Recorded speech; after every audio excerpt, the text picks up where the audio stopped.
I'm CAN's Administrative and Communications Coordinator, and I'm speaking to you today from the CAN National Office. I have brown hair, brown eyes, glasses, and am a white settler and neurodivergent. I'll be your host for today's CAN Connect Forum entitled, What Can Disability History Teach Us Today? Thanks so much for joining us. We'd like to formally begin today's event by acknowledging the Carleton University campus and our CAN National Office are located on the traditional, unceded, and unsurrendered Algonquin territory of the Kitchissippi, Omamawine, Ashnabeg. We acknowledge their past, their present, and future stewardship of the land. I have a few housekeeping items to share with you before starting the conversation. The CAN Accessibility Network is a national cross-sectoral collaboration, an initiative of the Accessibility Institute at Carleton University. We are working to advance accessibility for persons with disabilities across Canada. CAN is a bilingual network, but today's event will be delivered in English only. For those who prefer French, live digital translation is available, and ASL interpretation is also provided. Attendees who requested ASL have been given multi-pin privileges, and you can pin your interpreter to keep them visible. English captions are available through Zoom, and to enable these, just click the arrow next to the CC button at the bottom of your screen. And we have full transcripts in English and French that can be accessed through links that we'll post in the chat. These will open in a browser window. And if you have any questions, technical issues, please send a message in the chat. Selena and Ken, our co-op students, are here to help you. For phone participants, for muting and unmute, press *6. To raise and lower your hand, press *9. And importantly, to reduce distractions for presenters and audience members, today you will only be able to chat directly with our support team, who will monitor questions and comments. So thank you for your understanding. We will have a panel for 45 minutes, and then we'll be taking questions from 1 to 1:30. So now let me introduce to you our moderator, Tony Laboulois, who's the chair of CAN's Advisory Council. Tony, over to you. Thank you very much, Sarah. Welcome, everyone. It's a real pleasure for me to be here. I'm speaking to you from Gatineau on the Algonquin Anishinaabe unceded territory, where I have the joy of work, live, and play. And in this beginning of the Disability Employment Awareness Month, I think I want to remind everyone of the importance of accessibility for not only our society, but for our economy, and how creative can be people with activity limitations when they are given an accessible workplace. And I encourage everyone to reflect on what we can do together, because we're stronger together, to change. We are also here together gathering on this World Smile Day. So I encourage each of you to smile during the event and beyond, and also to send a smile to your loved ones or to other ones in your lives during the day, or to send them a message. making them smile. Um, Again, we're stronger together to make a positive impact in our world. We are here to talk about disability history today, but most importantly, we're here to talk about how we have learned certain things, what we have learned from history, and how it shapes the present and the future. What can we learn from history that will make us have even more traction, more impact, and to move forward even faster and even more stronger together, as I said earlier. And we have wonderful panelists. I'm just very fortunate to facilitate this. I will let them introduce themselves. But before I do that, as Shara mentioned, there will be a question period after that, and I want you to reflect as you listen to us on the questions that you want and that the others here in the audience and even us want to hear the answer. What can we learn from your question is also very important. So you have a role to play, and we look forward to your questions in that second part of the event. Um, let's start with Kira. Kira, could you introduce yourself in 2 minutes or less, please? Hello, everyone. This is perfect timing. My cat has just joined me on my lap. If she pops up, she's a gray and white cat named Pebbles. But to introduce myself, my name is Kira Smith, and I use the pronouns she, her, and elle if you speak French. I'm wearing gold circular glasses. I have dark brown hair that's shorter in the front and longer in the back. I am a white femme and I'm in a black boiler suit and I'm wearing a black necklace. My background is blurred, otherwise you would see my entire apartment. So I am currently working on my postdoctoral fellowship in the history of medicine at the University of Ottawa. And I have kind of two bigger projects that are coming out of this past year that I've been working on this. And the first is my book on children's experiences in Canadian asylums from 1880 to 1930 with McGill Queen's Press. And then finally, a digital exhibit for Madness Canada on the same subject. I'm a person with lived experiences of madness and chronic pain, and I'm a historian who works at the intersections of mad studies, disability, medicine, and public history. I also have a great privileges in terms of I get to teach in history and disability at the University of Ottawa, Carleton, and Toronto Metropolitan University. So I'm super excited to talk about disability history, and I'm really looking forward to this conversation. Thank you to all of you who've shown up for today. Thank you, Kira. And you're right. Thank you for taking the time today, everyone, to join us. Dean, do you want to introduce yourself in less than 2 minutes? Yes, hi everybody. It's an honor to be here. I guess I'd like to say that I'm almost 76 years young, and I can actually say that I've worked for 50 years in the accessibility field in one way or the other since I graduated from university. Um, I'm wearing a dark suit, no tie, and a purple shirt. And I'm excited to spend this time with you, and I appreciate the fact that so many have come to hear us. Thank you very much, Dean. I'm impressed for such a long involvement. You certainly have shaped that history with your experience. Um, and last but not least, Max, please introduce yourself. Yeah, hi, my name is Max Bro.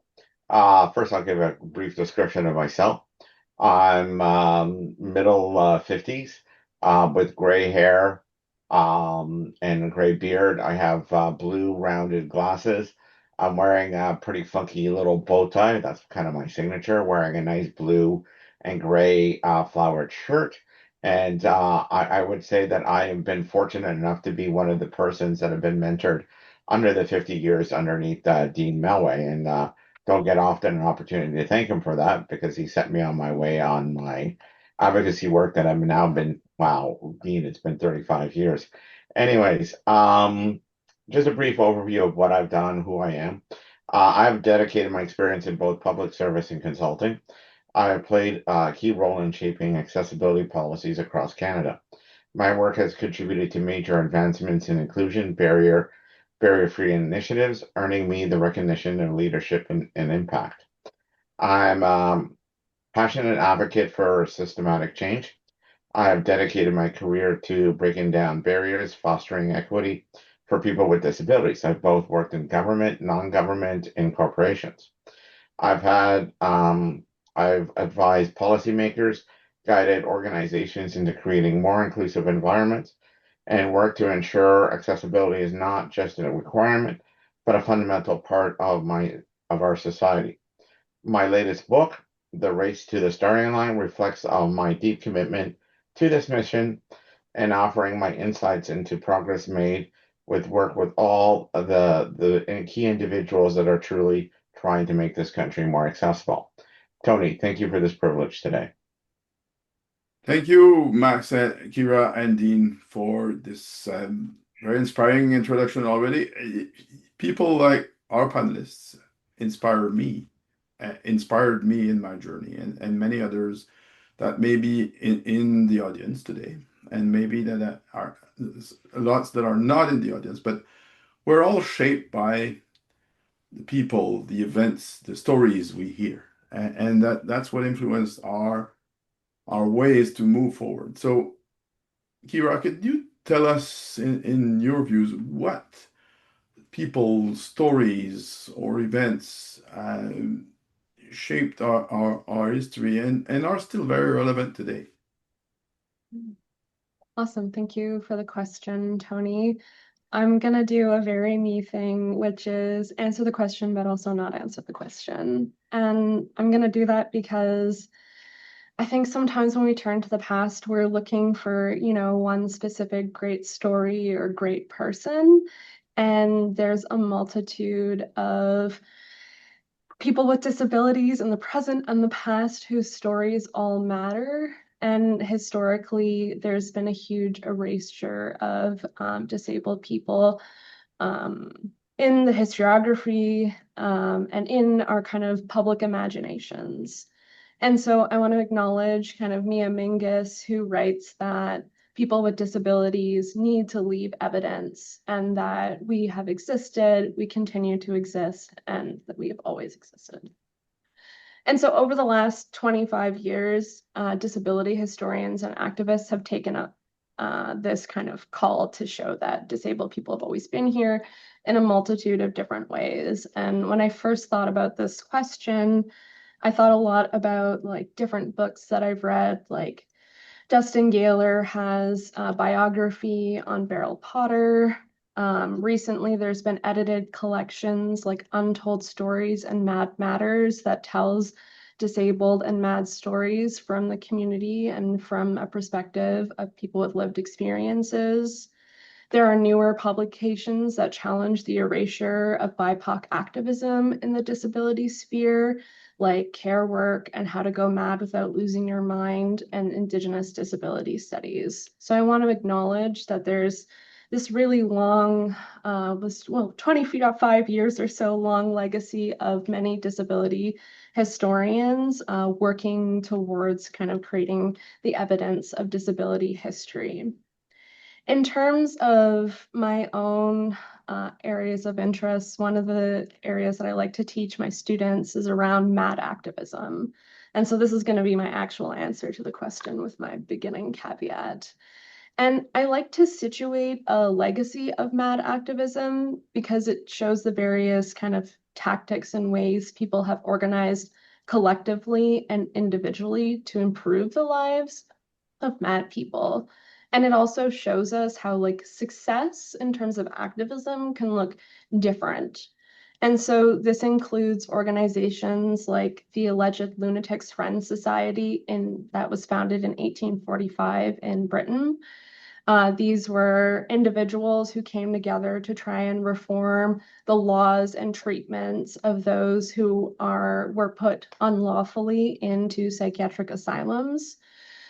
While they didn't have huge amount of successes, there were a few key areas of success. They brought many legal cases to the courts, and while they were not successful with any of them, they did embarrass asylum proprietors. And so this kind of embarrassment as a vehicle for change. They've also lobbied the government by bombarding them with literature. And so when reforms around asylum institutionalization occurred, some of these ideas were actually incorporated into legislation. The society wasn't credited for that, but I think the mere fact of the literature that they were spreading kind of shows that connection. There's also individuals like Elizabeth Picard, who, after experiencing forced institutionalization by her husband, spent the rest of her life trying to push forward bills to protect women from undue hospitalization and treatment. And then more recently, we have activism with the consumer survivor ex-patient movement. And we see really beautiful examples like the Vancouver Mental Patients Association. Madness Canada has this excellent documentary that details the founding of this organization. But we see community come together and create the resources and space that MAD folks needed. And this included a 24-hour drop-in center, it included housing programs, and it's really done from a grassroots perspective. In Toronto, there's a similar kind of organization that forms on our own, who also create a drop-in center, who publish Phoenix Rising, which was a well-circulated anti-psychiatric magazine written by and created by survivors of psychiatry. So I like to share kind of all those examples really, really quickly and very briefly, because they show us that community and individual activism that centers around lived experiences has had meaningful impact for MAD people, and that in the present, we can kind of learn from these experiences about what worked and what didn't work, and also that we need a multitude of strategies when we're thinking about what does an accessible future look like. Thank you very much, Kira, for that very thoughtful and very information-filled answer. I've learned already lots of things that I want to search in this or discuss further with you eventually. Dean, having lived some of these chapters or witnessed some of these chapters, I should say, what's your take on that question? Well, thank you, Tony. And Kira, that follows the sort of approach that I wanted to take too. I can't name one person that has influenced my life. I mean, there's just so many. I'll try to mention a few. I'll start with my family. I come from a family of five. I'm the middle child, and I had my disability happened in the last polio epidemic in the eastern coast of Canada. So I was 2.5 years old. My family never treated me with any sense of you can't do whatever you want to do. They kind of tried to, in effect, ignore the disability. And as a result, they gave me a sense of I could do it if I wanted to, if I put myself to it. And that was important to me. And I don't think it's something that isn't important in understanding accessibility and disability, because so many people are just too protected and not given a chance to explore their potential. And it doesn't matter what the nature of the disability is. It's really something that has been important to me. Sport and accessibility are the two driving forces in my life. I grew up at a time when, even though I was wearing braces and crutches and not using my wheelchair, which I use a lot more now, I wasn't given the opportunity to participate in athletics in public school and high school. I I established some pretty nasty habits, smoking on the corner instead and having spares, and later on spending my time at a pool hall, which I don't regret at all because it led me to a gold medal at the Paralympics in 1976 in snooker. But basically, I didn't have the opportunity to do anything team related. And so when I was finishing my second degree in social work at Wilfrid Laurier University in Waterloo, I uh, I discovered wheelchair sport, and it struck me as being not what I always thought it was, which was kind of just Mickey Mouse and not really serious. I discovered that it was far more exciting and stimulating than I had expected, and so I got heavily involved. But I also discovered that growing up, my early years, I was born in the East Coast, but we moved to Hamilton, Ontario, when I was in probably grade 8. And I discovered that after spending all my high school years in Hamilton, they were one of the 5 communities in Ontario that had a wheelchair basketball happening, and I'd never heard of it, not once in my years there. And so when I discovered it, I thought it was very important for not just these things to happen, but for them to be promoted and developed. So I got as much involved in the administration of wheelchair sport as I did in the participation of it. I was on the national team in basketball, and then I became the executive director of Canadian Wheelchair Sports Association. So that sort of prompted or pushed my career in that direction. I I was really moved by a few people in my life.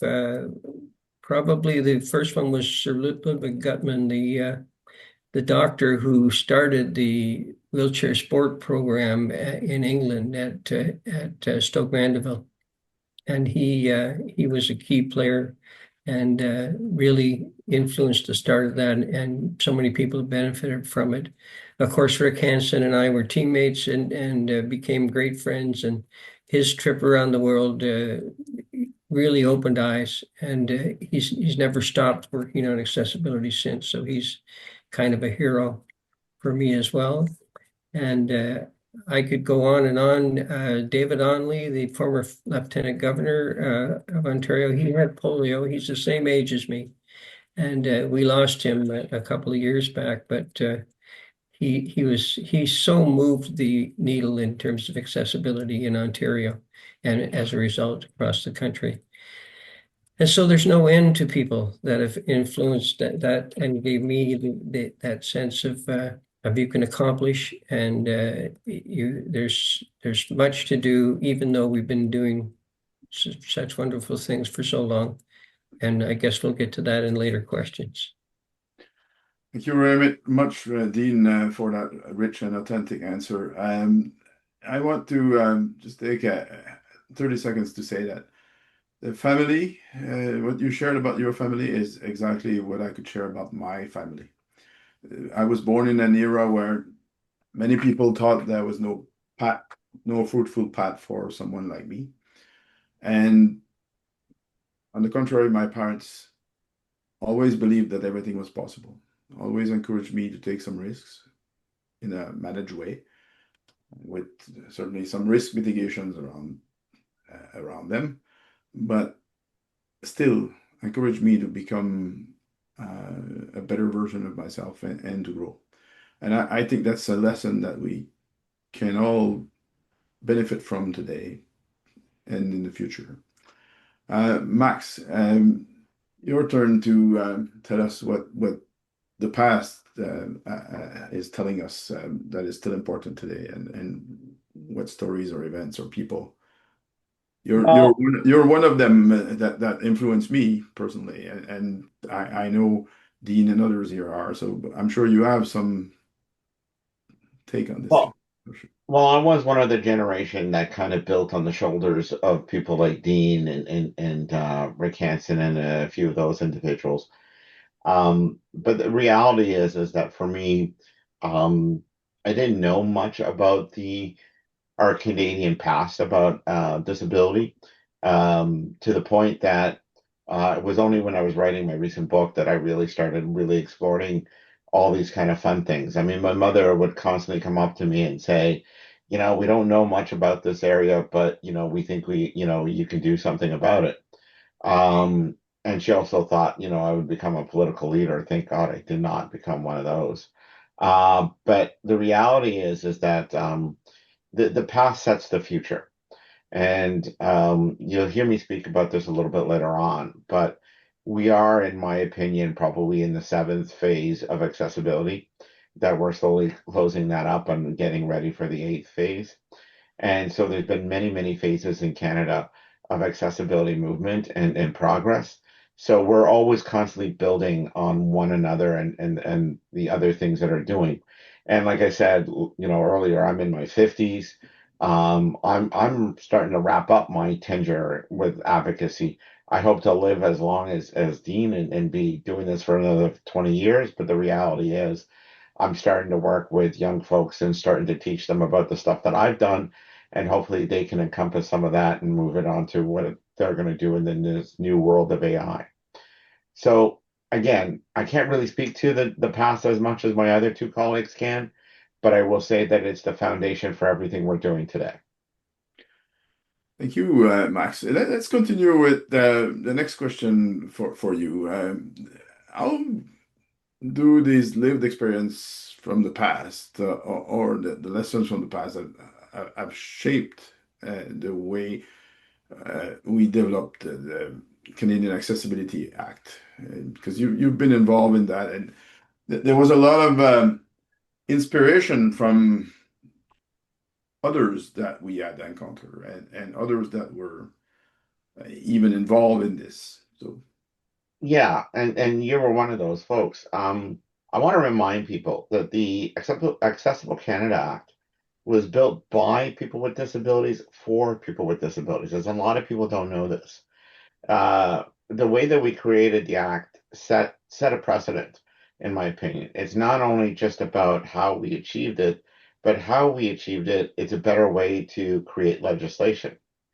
The development of the Accessible Canada Act, or as I like to say, ACA, was profoundly shaped by lived experience and by a long history of excluding people with disabilities from full participation in Canadian society. It was not just a piece of legislation, it's a response to decades of advocacy, marginalization, and frankly, resilience. To quote Minister Cultural at the time, Canadians fancy themselves as pretty inclusive. We don't like to be challenged in those beliefs, but we don't like to be told. We are not including me. Your policy is inequitable. The harder part, we convincing people that they are doing isn't enough. The quote hits home because, like our Indigenous colleagues, we had to go back to the table time and time again and ask ourselves, what does meaningful engagement really look like when it's applied to persons with disability community? It's a simple answer that might be, yeah, make sure there's accessibility included, but it goes much deeper than that.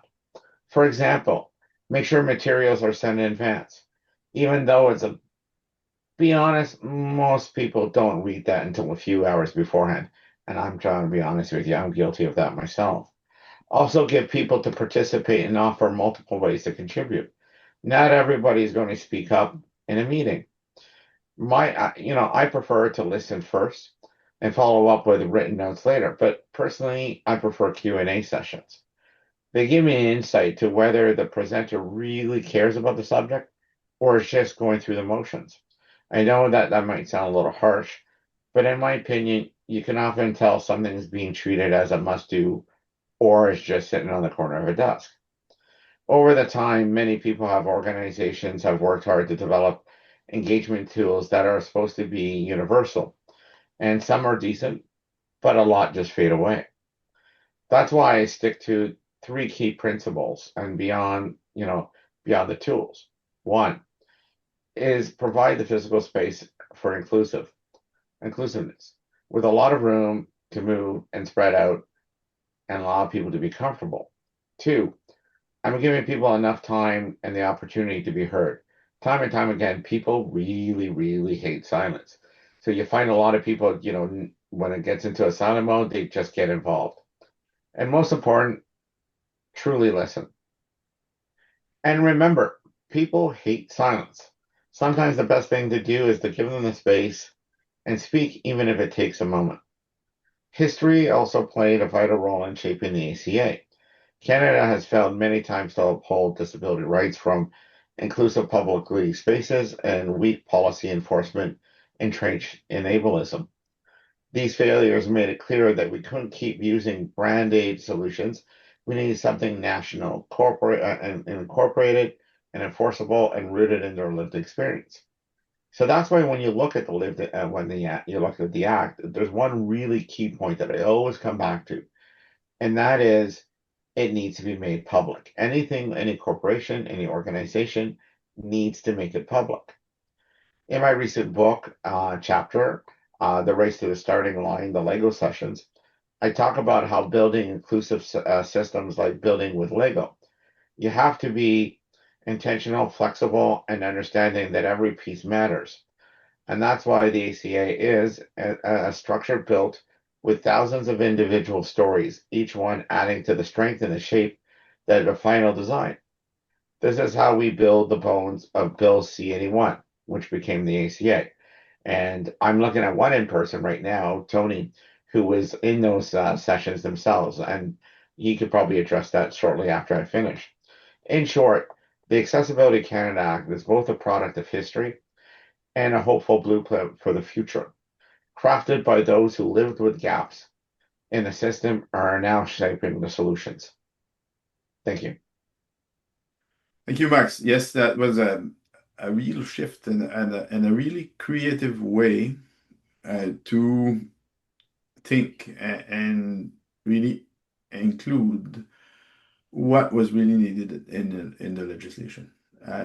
The bill might C-81 might not have been perfect, but it was certainly, in my opinion, a stepping stone for the future, inspired by the lived experience of the past of many people that were there and that were consulted along the way and that are still consulted because of the ramifications of the implementation of the act.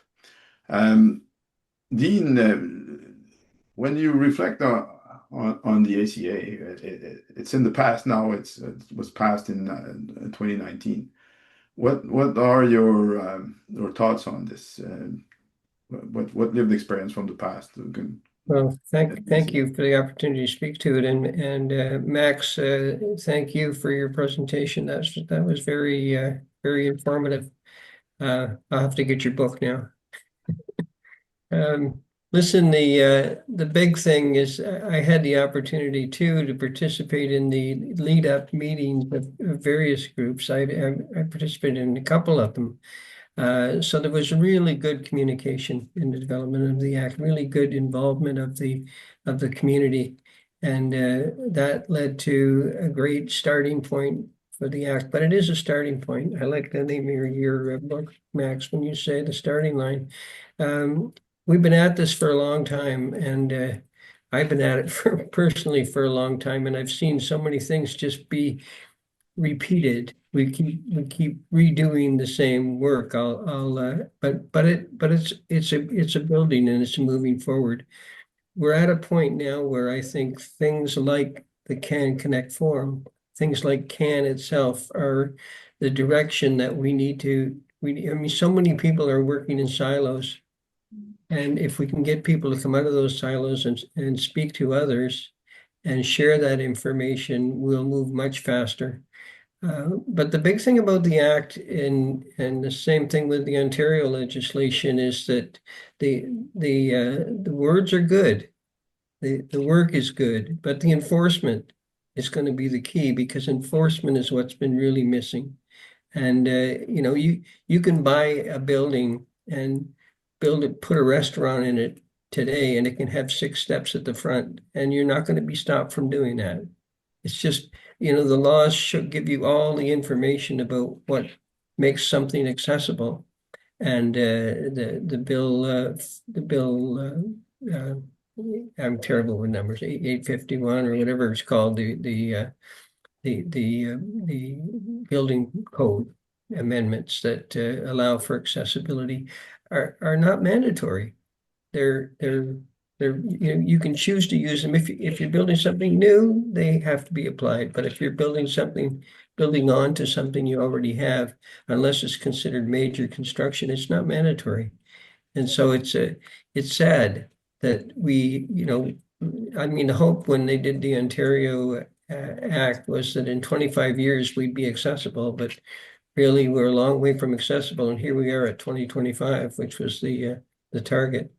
Um, but working together is going to be the key to success, and a little bit more teeth in the enforcement of the incredible legislations that we're passing.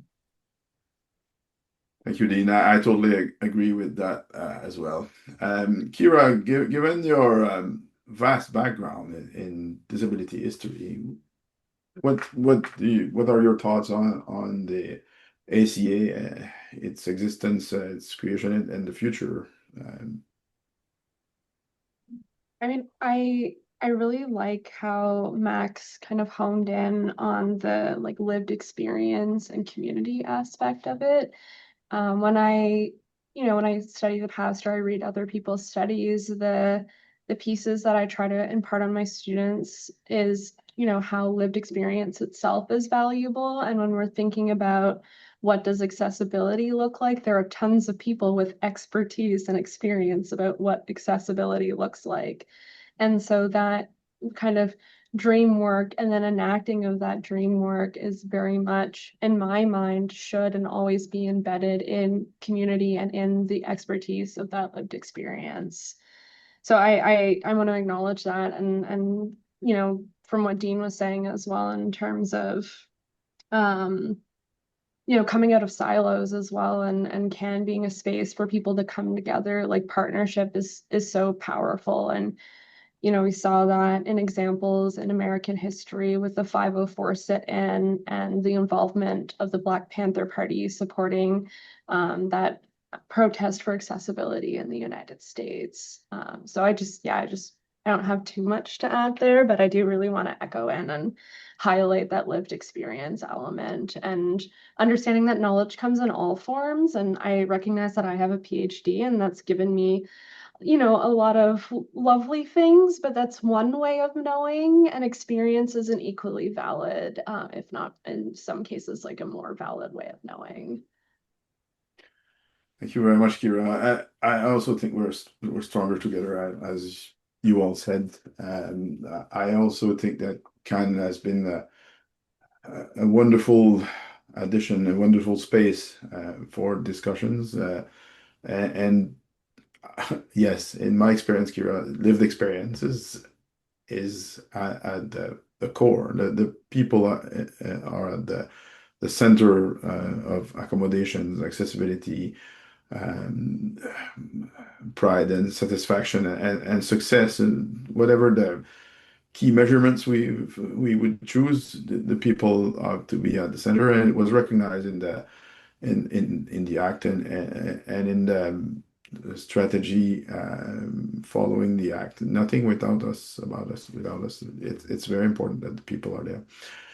If we continue with you, Kira, if we truly learn from history, what should the next chapters look like for accessibility, inclusion, accommodations, and a full sense of participation in our economy, in our society, in Canada and beyond? Yeah, it's such a big question, and I'm gonna do my roundabout answering again. So I look at institutionalization and the history of medicine as it intersects with like systems of power like colonialism and patriarchy and ableism. And I tend to ask my students a couple of questions or things to think about. And one of them is how systems are functioning as intended rather than systems that need to be fixed, to consider what care should look like and what kind of care we want for ourselves and the people that we love, and then to push back on what we consider good. And I find that students are most willing to address these questions once they've explored disability history, because it provides a safe space to be critical on subject matters that people might otherwise feel kind of unable or unwilling to critique in the present. So to kind of illustrate that a little bit, and very briefly, if I think about practices of like charity, most, especially young students, will come in with preconceived ideas of what charity is, and charity tied into like a moral economy of like goodness, and I'm not going to unpack that fully. Uh, and and when we turn to the past and we look at the way that charities have been enacted, it's not to say that it hasn't had real change and impact on people's lives, but it also shows us how charity is tied into maintaining the status quo and maintaining systems of power. And they're not necessarily about radical systematic change for accessibility and for changing the way that people with disabilities are included in society. But it can provide other resources. So seeing some of those nuances to push back on what we consider good. And so that's, I think I'm personally losing my train of thought a little bit, but I think these kinds of like bigger questions, people start to feel much safer when we turn to the past to examine them. And then we can kind of shift that into thinking about the present, right? So we sometimes like to look at the past and be like, wow, it was so terrible. And someone's going to do that 100 years from now to us. And they're going to be critical of the things that we were doing. They're going to highlight some of the really cool activism that's already happening. So having that kind of perspective, that kind of larger perspective, I think helps to think about, disability history and accessibility in the present. And so for me, that translates into, actually enacting principles of disability justice, engaging in politics that center community voices and experiences, and being willing to like be challenged and push back on common ideas of what we think might be like good or helpful, and take the space to say, I don't know, but there's someone else in this room who does, and I don't have to speak. So that's kind of my like learning from history in a nutshell, when I think about my classrooms in particular. Excellent. Thank you very much for that. That made me reflect as you were speaking on the fact that often when I watch the news or when I think of our personal life paths or societal paths, that it's not necessarily full circle, but it's certainly sometimes looking like a spiral. And in that spiral, we're often revisiting some areas that we've been there before. And that's how I think sometimes it's important to at least recognize the path behind to reflect on the present and the path forward so that we try to learn and not repeat the same mistakes from history in the future and try to be more effective, more impactful, more value driven for lasting change. Otherwise, it tends to, in my experience, to come back to revert to previous stages that were not necessarily always suitable.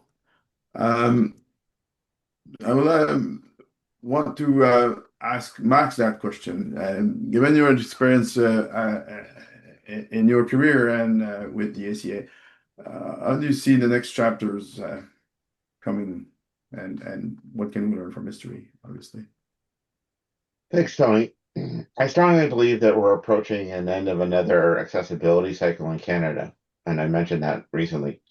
I've been researching on how many of these cycles we've gone through, and so far the number appears to be 6 or 7. I believe we're now completing the 7th cycle. With each cycle, we've seen progress socially, politically, and in a workplace, and now we must add technology. And we truly learned from history that the next chapter of disability accessibility work won't just aim for progress, but should aim for transformation. Far too long, accessibility has been treated as a patchwork of solutions, something added from an afterthought or something like that. But history has taught us that the real inclusion must begin with design stage and must be rooted in decision making and leadership shaped by lived experience.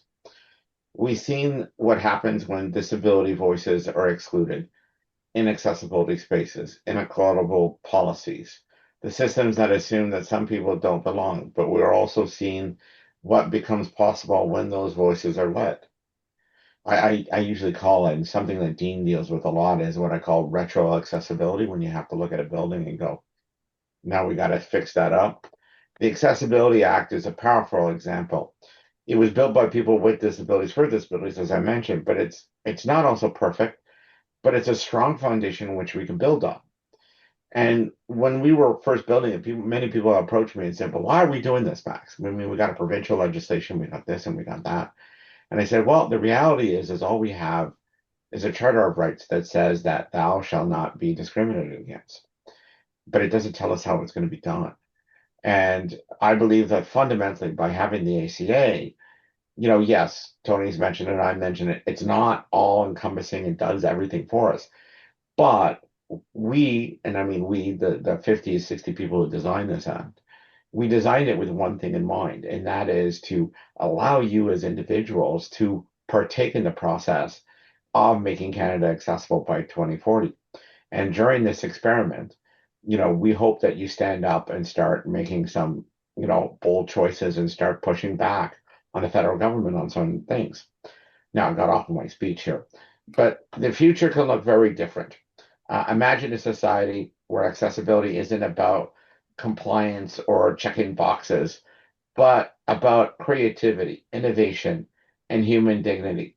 A society where universal design is the default, where technology supports independence, and where accessibility leadership is the norm and not expression. That's why I'm really excited about AI, folks. And I'm about to launch a company today called For Humanity Canada, which we're going to be exploring to ensure that people with disabilities are not left behind like we did when the internet came around in the 80s. But to get back to my speech, there is hope. We need action, and there needs to be, treating accessibility as an essential part of infrastructure. It means building inclusive policies across housing, climate change, education, and employment, and technology. And for most importantly, it means making space for people with disabilities to lead, not just be consulted, but to be shaped every step of the process. And before I get into the last part, one of the things that I've been spending, I would say, a better part of 7 years, and Tony's been part of this concept, is that selling our worth. For a long time, people with disabilities have been consulted on one thing or another, and the reality is we're charging ourselves for what? A card for dinner or a card for this. My worth is quite a lot per hour, and so I've been explaining to a large amount of groups across Canada, stop charging small peanuts, because then you only get monkeys that get involved. We need to start charging a very much the value of which we're worth, which is anywhere between $150 to $200 an hour. Anyway, that's a personal gripe. As I wrote in my Lego sessions, building something that lasts takes time, intention, and the right pieces. The next chapter of the disability history is going to be written, and we all have a role to play with it, and the story unfolds. Thank you. Thank you very much, Max. You make me smile and reflect like the two other panelists, and there's so many things that you three say that make me um, think I'm aligned with you in the thoughts that it's fascinating. We didn't rehearse that before. We just spoke about the questions, but that's interesting. Much more interesting to hear the answers. Dean, how do you see the next chapters unfolding, given the ACA and given the past and your experience? How should we influence the next chapters? Is probably a Yeah, I'd just way to ask the question as well. I would say that I thought I was muted there for a second. I could say that it's I'm totally optimistic. I think the thing is that I wouldn't still be doing this Hmm. at my age if I didn't really believe and see the difference in the change that's happened already. I mean, I go from going into hospital at age 2.5 in a time when the medical community felt that it was probably better if my parents didn't see me. And I went for months in the hospital with my mother took an overnight job at that hospital so she could stand at my window at night because they wouldn't allow her to see me. And that just doesn't happen now. I went through school with no ability to get involved in what I loved the most, which was sports and activity, and that doesn't happen as much anymore. It still happens, but not the way it did back then. And then I came to university, um, came to Carleton, and I found a community that had leadership that actually believed in the work we were doing, that supported the work we were doing to such an extent that, for example, the when we tried to create the READ initiative, which is now the Accessibility Institute, which is the father of CAN, the there was no funding for it. There was no real support for it. And if it wasn't for the current vice president of research at Carleton, who stood up and said, no, no, we're going to fund you. And between the Paul Menton Center and Rafiq Goldburn, who was then Dean of Engineering, we were able to create the Office of READ, which recently became the Accessibility Institute. So it wasn't even in the books if the leadership above wasn't willing to support it. So it's recognizing the allies that we have, and especially if we can have allies that are running the show, then we're in a better position to move things forward. I listened to Max's comments about AI, and it's amazing how much information is now available and easy to reach and to support our mission. And really, I believe that we're looking at a very bright future for accessibility. Thank you for your passion, Dean, and your optimism. Uh, I also can relate because I'm also very passionate and always keep a positive outlook on life. And I'm inspired by someone like you who has done it even longer than me. And you alluded about the importance of allies, and let's admit it, we're in uncertain times right now, turbulent times where suddenly, as Max, I think, mentioned earlier, there are different phases, different stages of progress. We make some progress for a while, but then we seem to revert back a little bit because there's less attention in the political spheres or in the public domain or even in ourselves. There's less in the community. There's sometimes less hopes or less traction to move forward. Um, Now we have many people here, and there may be even others that will listen to this webinar after. What can allies, leaders, people that really like us believe in the importance of lasting change for accessibility, accommodations, inclusion of persons with disabilities in our economy, in our society? What can they do with us? How can they help us all and our societies and economy to actually maintain the relevance of these things, maintain the rights, the protect the rights of persons with disabilities to finding their fruitful path and living with pride and satisfaction and a sense of contribution and belonging to our economy and our society. I know it's a very long question, but and a very complex one. But I'm curious with your experience, Dean. What do you think they can do to help? And you started answering, but I'm sure you could teach us more. Well, I can try. I've just been blessed in this life to have found the right people to work with, and you really have to have leadership top-down leadership in moving accessibility forward. Something that we've had here at Carleton for 30 years.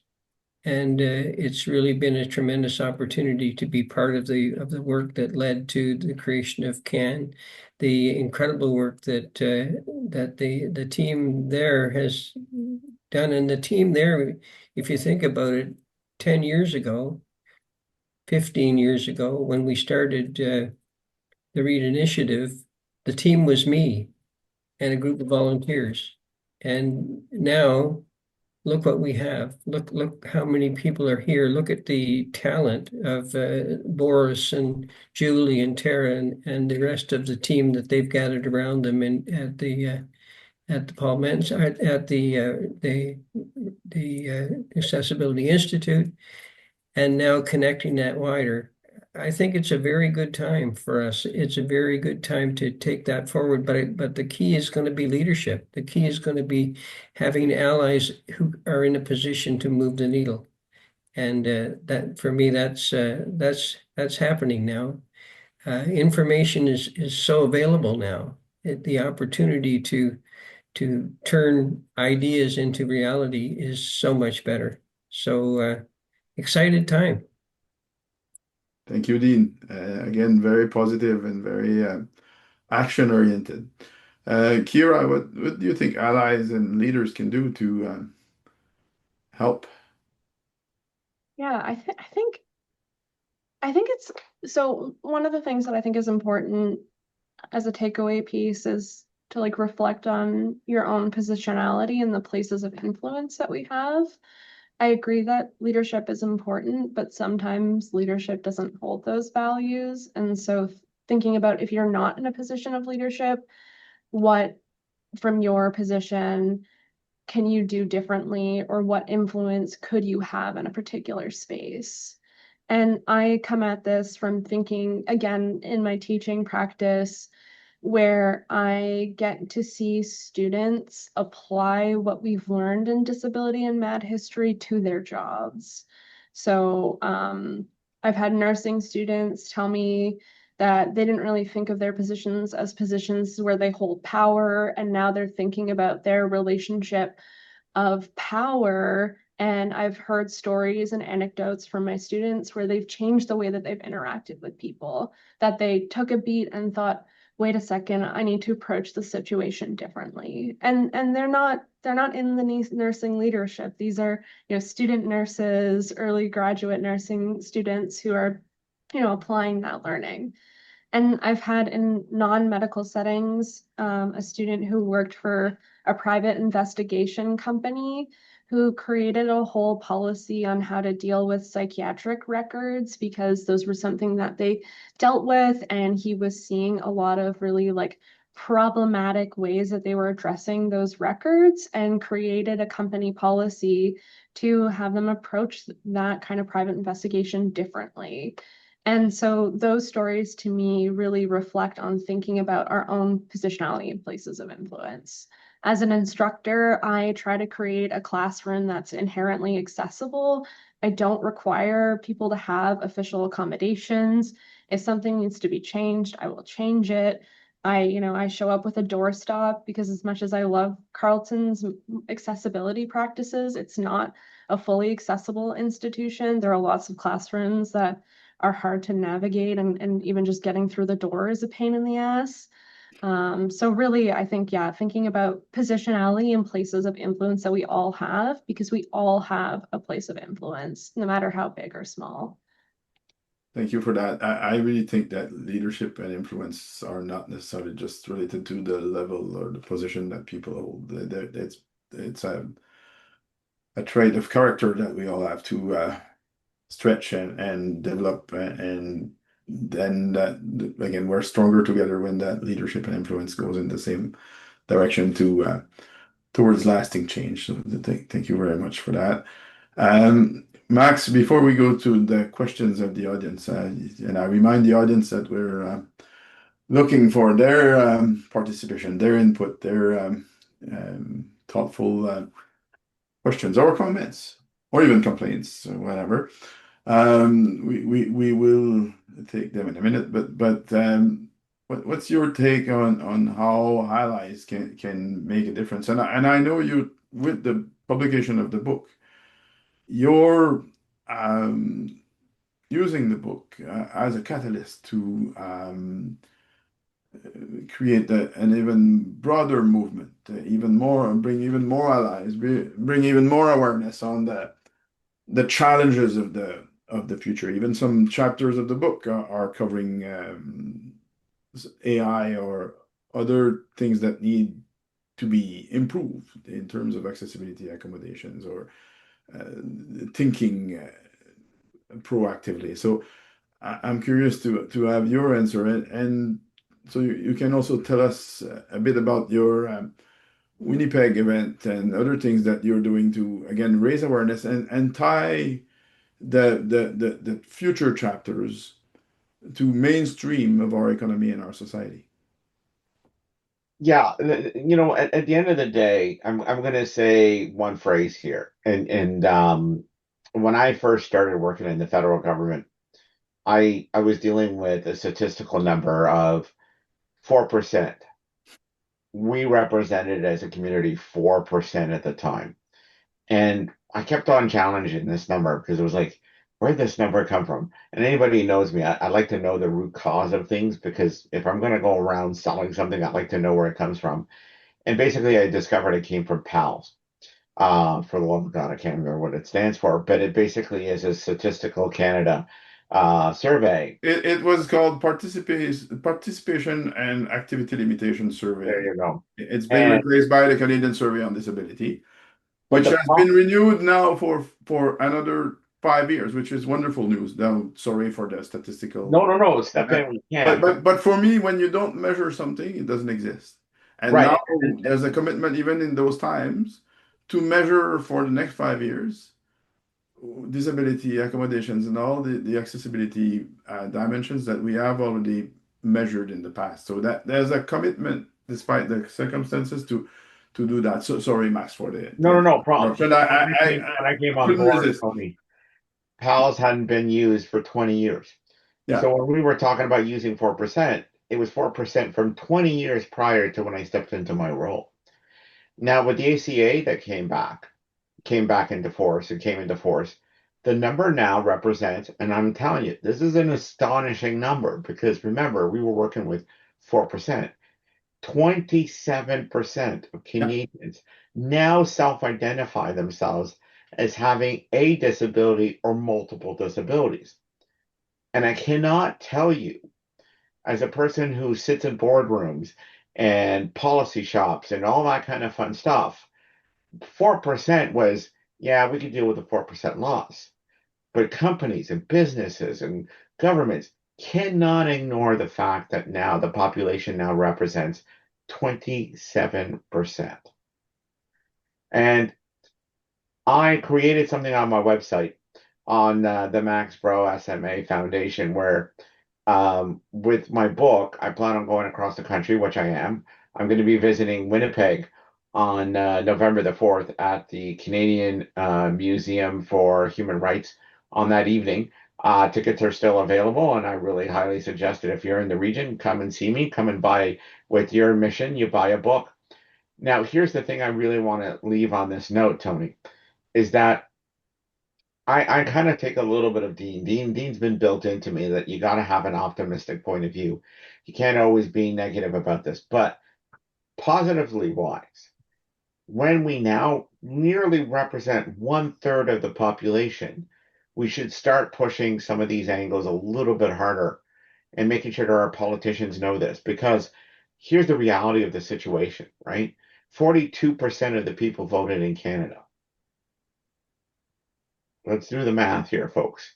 So when we start doing the math, 27% of the population can make huge, huge strides in this country. So we need to start doing a lot of talking about where we represent, where the federal budget goes, where the provincial budgets go, and all this kind of fun stuff. But from a positive point of view, because I'm not a big fan of a negative point of view. But I want to leave people an opportunity to ask us questions. But go to my website, put on my website what you're doing in your region and what you're doing in your area. I'm a love music, right? I love live music. And, if you've been seeing any articles that I've been writing with Alan Cross, one of the things is that a lot of the music places now have gone backwards instead of forwards on making things accessible. And so I'm constantly fighting about all the accessibility stuff that needs to be reinforced in concert dwellings. I'd like to hear your story as well. Anyways, thank you, Tony. Thank you very much, Max, Kira, and Dean, for answering the questions we had for you. Now it's the turn, it's the audience's participation. I believe we have a question from Denise.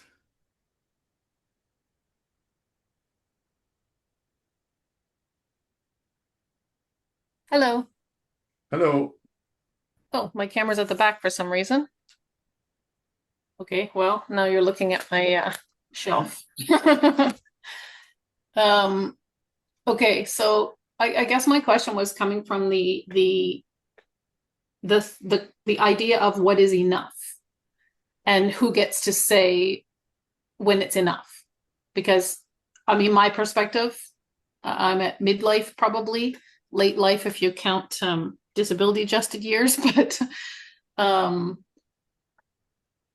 I already don't see that the people who really need change are the people who get to push for change. I don't in my lifetime, in my world, I'm not the person who gets to say when our progress is enough. So my question I posted in the chat was about, like, how would you suggest we respond to somebody who looks at the history and says we've already made so much progress already? Like, that's amazing how much progress we've made. That should be enough for a while. We should be able to, like, hold back and sit and have a rest, because that's enough. And I often face this as people who don't really need that change think, oh, so much has already been done, I didn't even know about it, so that means it's already gone past my expectations. So what can we say to sort of like bridge that gap between what they believe is enough and what we believe is enough? Thank you very much for that very thoughtful question. I already have an answer, but I really want to hear our panelists first. Who wants to start? If you don't mind, I'd start. Go ahead. So I'll give you a really great example. Federal government websites. At one point, about 10 years ago, federal government websites were pretty accessible. We're pretty well there externally, not internally. And most people said, we're going to just take the back seat and we'll just keep on maintenance things, because we achieved what we thought was we achieved enough. There's been a recent survey now that Canada's federal sites only represent, or 88% of them are fully accessible. But when you go and look at our European brothers and sisters and the Americans and Australia and all of everyone else, they're reaching 96%. So by putting our feet up and saying, hey, we're now fully accessible on the website, over the last decade or so, our websites have diminished in accessibility because new technology is being invented every day. So to be honest with you, you gotta have to put the throttle on all the time in this particular subject matter, because once you put your feet up, something new pops up. I'll let my colleagues speak to this. Thank you, Max. Kira, do you want to say something on this one? Yeah, I mean, I think Max answered that question really well. And I mean, the kind of question of, oh, we've done enough comes very much, I think, from a place of privilege where you're not seeing where the starting line is. And the fact that when we're looking at the history of disability, we're seeing a long history of like dehumanization and lack of inclusion. And so I think this is where like a historical understanding can be really helpful, where if you have a bit of a background of like what Canadian disability history looks like, I think it can help, still appreciate that things have happened. But just because, we have an Accessibility Act doesn't mean suddenly spaces are accessible.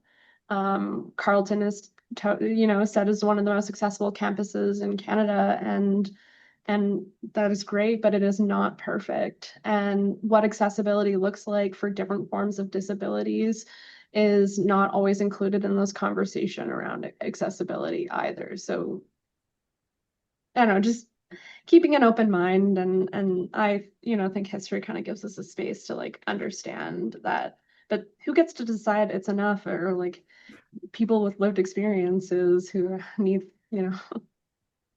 Thank you very much, Kira. I totally agree. Dean? Yeah, simply put, if it was enough, then maybe I would retire. But it's not. Not even close. In fact, we're just completing a complete audit of the Carleton campus using the Rick Hansen certification program. And there's a big, long list of things that need to be done to just bring it up to certified, never mind gold certified. So yeah, there's much to do. And the more of us that are involved in doing it, the more likely we'll move forward. Thank you very much to the three of you. I just want to add that I don't think this will ever be enough in this sphere. There might be even families today that are wondering what to do with their child, or people around them that don't believe the parents when they think there's a fruitful path for their child. I believe that we still have so much potential for persons with activity limitations to contribute to our economy instead of waiting for a check from the government. I believe that there's so much GDP and that can be created with more active participation of all of us. And I see that events like the pandemic teach us that things can change very quickly. And AI is also a game changer, where in these events that occur in the environment, there are barriers that are created and opportunities that are created. So having that constant uh, accessibility lens, inclusion lens, will always need to be there. We have another question from Megan. Hi, Hi. hope people can hear me. Yes. I wanted to say I resonate immensely with the factor of accessibility being treated as a patchwork solution and checklist when it's really a tool, a vehicle to bridge and address disability issues, accessibility gaps, and more. This is why I come back to attitudinal barriers, also being a component to the priority areas of the Accessible Canada Act and any accessibility legislation and means. Like we can build the foundation with accessibility at the forefront, but unless the culture, attitudes of those within the system that operates, provides, builds, engage, etc., is addressed regarding attitudinal barriers. What is something that we can strive towards in that area? Because I've been in the position in terms of my lived experience where accessibility measures and options were available to me or not available to me because I had to find them myself. But then it's like those providing these services hindered the process in doing so, so it just became drawn out than it needed to be. So I'm curious of your thoughts. Or thanks. Thank you very much for the question. Who wants to start?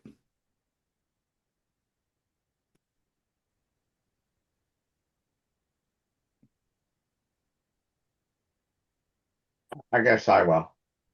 Okay. Um, I think Akira really says it really well that, and we're seeing this from our indigenous folks, and we're seeing this from the racialized communities as well.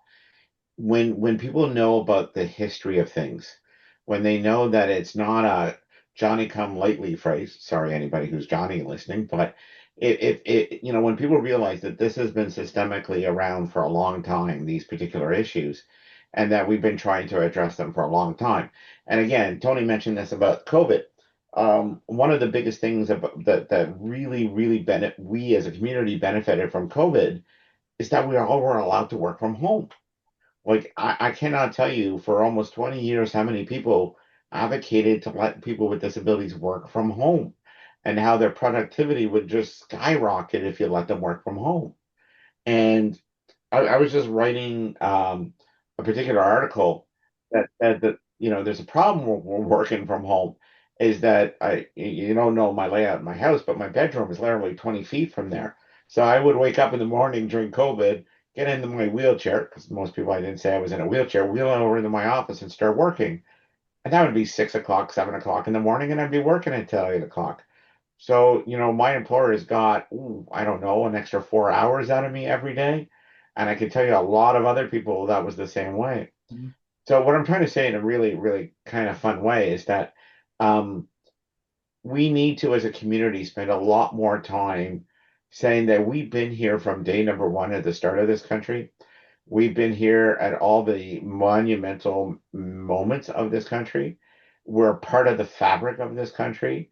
And we would just like to have the same kind of thought put towards us that you put towards anyone else, right? And that's very much getting them to understand our history. I would just add, Megan, that the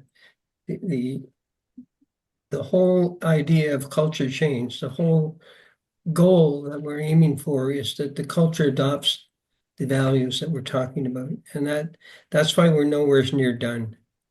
We really aren't. And so the work continues, but the goal is culture change. The goal is to have a culture that's solely fully supports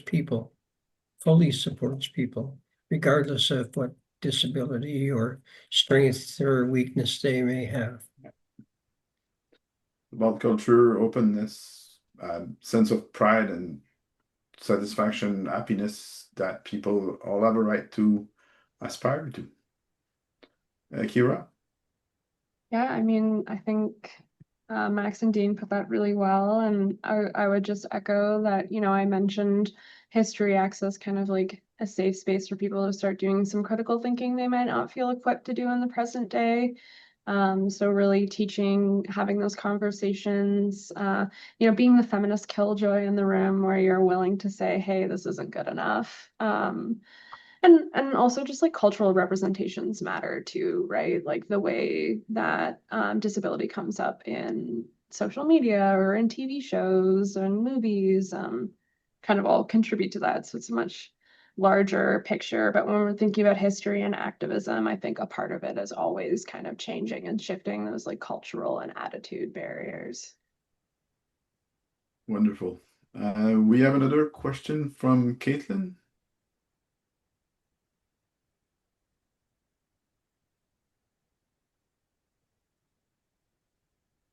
Caitlin, are you there? Maybe Can you Kate. hear me? Oh, there we go. Yes. Thanks. Thank you so much for your presentation today. It was really wonderful. One of my questions is about enforcement. What can we do to make sure that um things like parking and enforcement issues actually get enforced and it's so important. Enforcement is a huge issue for people with disabilities. Thank you so much. A great question again. Dean, do you want to try this one or Kira? Or... Sure, it's a bit amusing, but my wife found a book on the internet or that has those stickers that she's not shy putting them on cars that are parked in accessible spots that don't have a sticker, don't have an accessible pass, and they're. I convinced her not to get the ones to stick on and cover your windshield, but just something you can put under the windshield wiper, which just reminds people that if they need the spot, that's great, but they should have the appropriate sticker. They shouldn't be taking that spot away from people who do need it. I think large organizations have an internal tool, and it's called auditing, internal auditing. I belong to an organization called New Consulting for one reason only. Well, I like the partners, but I honestly believe that as we evolve in our policies for corporations and governments, it's going to be about the people who audit their day-to-day interactions and meeting their objectives. And once accessibility becomes part of the cultural norm, then you're going to need people just to make sure that every institution and every corporation is achieving the highest level of that kind of accessibility. The people who do that are auditors, in my opinion. Now, I'm open to any other ideas, but that's the kind of stick I'm going with right now. Yeah, I think a lot about like I have students who talk about not having their accommodations honored in other classrooms, or instructors who are incredibly violent in their inaccessibility and the way that they treat disability and the attitudes that they harbor in terms of, oh, well, this gives you an unfair advantage, why do you need a note taker? Or, oh, extra time, all of these sorts of things. And students really feel like there isn't a place for them to like seek readdress, and I think this kind of speaks to the point on auditing and needing a place of accountability to be able to address these behaviors, but also recognizing like the power and difference between a student and a professor, right? Where students need a safe space to be able to share the concerns and the experiences that they're having and actually see results from their complaint. So I just kind of want to add that into the conversation because it is like a very like pervasive issue in accommodations in a classroom setting. I want to add one more thing, Kira, that you just reminded me, and it's something I did at Carleton. We have to remember that there are institutions that take money from us and that we spend money at. And universities and colleges fit into this category. If I'm going to spend my money paying in, my tuition and buying my whatever, I want my rights to be heard, right? And I'm one of those people who say I spend my money where they're going to hear to those rights. And I have a philosophy with my family and my friends is that I won't go to a restaurant that has 6 steps. Yeah, my friends could possibly lift in it. Yeah, I could probably show up on a ramp and drop it down and get into the restaurant, but they clearly do not want me to come in there. And so clearly, I'm not going to go and spend my money and bring my friends and bring my family to go and celebrate whatever we do. So, there's a really good argument to say that the power sometimes rests with the individuals that have money. Now, I understand there's in poverty issues and all those kind of things, but money is another way of being your voice being heard. So by going to places and spending money at places that adhere to accessibility and letting them know this is very important as well. Absolutely. Very thoughtful answers again from you three. This what Kira just said also reminded me of the previous question when she says that there are still some teachers, professors in universities that react violently for accommodations, against accommodations. That's clearly not enough. So we need to do more, and we're stronger together, as Max and Dean said, and Kira. We can influence. We're 27% of the population. We can certainly have a say with our money, with our requests, with our rights, and with the Canadian Accessibility Act and the other acts that there are in this country. We can make a difference when we work at concerted efforts. There's always the carrot and the stick. I always believe in constructive criticism, constructive suggestions, and warnings as well at some point when I see that just the goodwill is not there. Then after warnings, yeah, I sometimes take steps related to my activity limitations or to other things that I think I need in life, I take steps to make sure I use the existing carrots or the existing sticks. I will say that in the Canadian Accessibility Act, when we designed this, I was a proponent of making sure that there were lots of opportunities for consultations, and collaboration, but that there were also mechanisms, and you can read Mac's book or read the Act to learn more about the different ramifications. But there are sticks as well, and we won certain elements there. We can win more in the future. I will ask each of the panelists to give us in 1 minute their closing remarks. Let's start with you, Max. Well, I just want to say that again, the ACA has been built on the premise that was for people with disabilities, building it for people with disabilities. Um, every individual with a disability has some kind of influence within their sphere.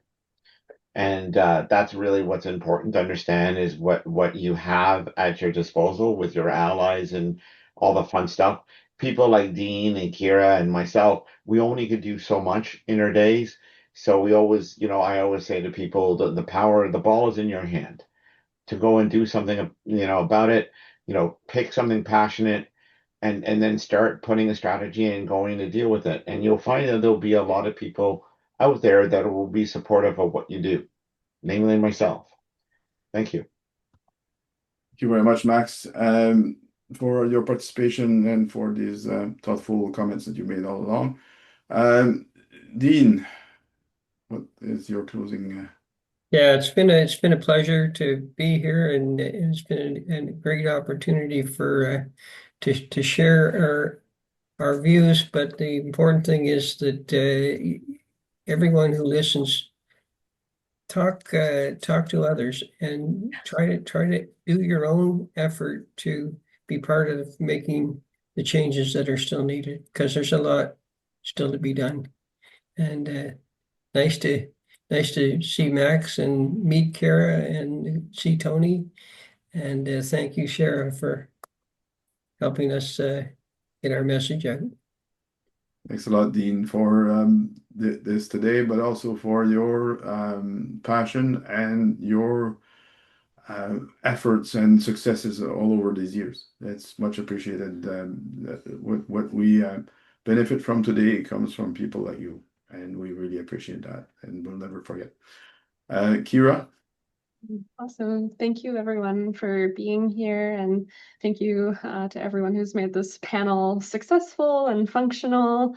I appreciate all the work that's gone into this. And I think I want to just echo some similar sentiments in terms of, we all hold some degrees of power and influence, and being aware of the spaces that we can contribute and make changes in and find community to empower each other and work collaboratively is really important. And also, that piece of positionality that intersects with other experiences as well, and not just thinking about from our own positionality, but disability history has been, critiqued for whitewashing disability history. So how is our activism reflective of this longer pattern, and whose voices are at the table?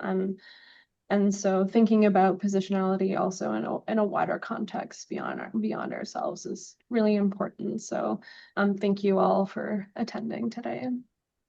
Thank you very much, Kira, for your great participation as well today, and also for the work that you do. Shedding some light on our history is important to reflect on the present and the past and shape the future. So it's wonderful. I want to thank our three panelists and all our team, the two students, Shara, Julie, the National Office of CAN. You're wonderful. We appreciate you. We would be nothing without you. And we really are filled with gratitude and appreciation. I mean, these events are possible because of you, but also possible because of each of the participants. Thank you for out of your busy schedule finding some time to attend this panel.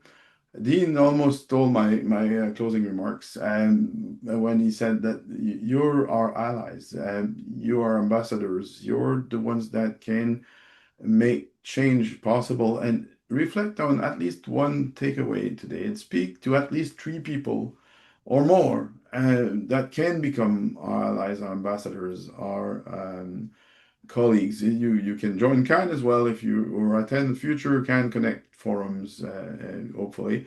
And you make a difference, not just here, but in your daily lives. And we're on LinkedIn. Many of us, Kira, Dean, and Max, and myself, are on LinkedIn. So don't hesitate to reach out and connect with us.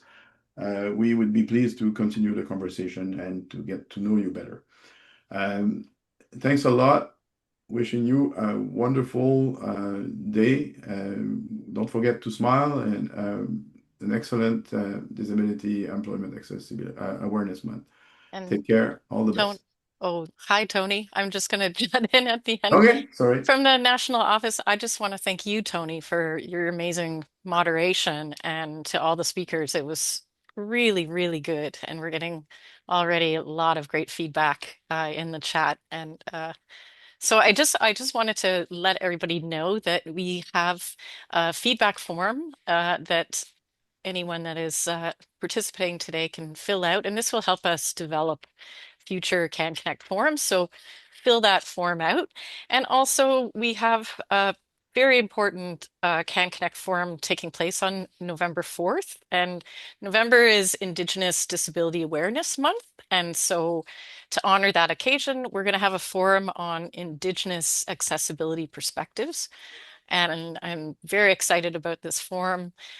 We have registration available on our website, on our events page, so you can check that out. Ken just put that in the chat. So thank you everybody so much. And as Tony says, we hope you have a wonderful day. Thank you for coming today and participating with us. Thank you, Shara. Thank you, everyone. Bye bye. Merci.